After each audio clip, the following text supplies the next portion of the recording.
Jurgen Klopp oo sharxay sababta uu u diiday inuu qabto shaqada tababarnimo ee Manchester United kadib Sir Alex. Tababarihii hore ee Liverpool Jurgen Klopp ayaa shaaca ka qaaday sababtii uu u diiday shaqada Manchester United markii ay kooxda la xiriirtay kadib markii Sir Alex Ferguson uu ka fariistay shaqada tababarnimada. Klopp oo wareysi dhawaan bixiyay ayaa sheegay in kulamadii uu la yeeshay maamulka United uu dareemay in qorshahoodu aan ku salaysnayn dhisidda mashruuc kubadeed oo dhab ah. Klopp ayaa yiri waxyaabo badan ayaa kulamada la igu sheegay oo aanan jeclaysan. Waxaa lagu yiri waxaan kuu keenaynaa dhammaan ciyaartooyda aad rabto kaas iyo kaas aniguna waxaan islahaa tani ma aha nooca mashruuc ee aan jeclahay. Ma aanan rabin in Paul Pogba dib loo keeno, waxyaabahan ma shaqeynayaan. Sidoo kale ma aanan rabin in Ronaldo dib loo soo celiyo, waayo midaas ma caawin karin kooxda.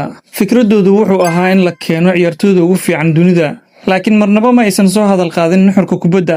Klopp ayaa intaa ku daray in markii dambe uu helay mashruuc dhab ahaantii ka wanaagsanaa midka ay Manchester United u soo bandhigtay. Markaas ayaa mashruuc kubadeed oo nadiif ah ay yimid. Dabcan waxayna ahayd kooxda Liverpool.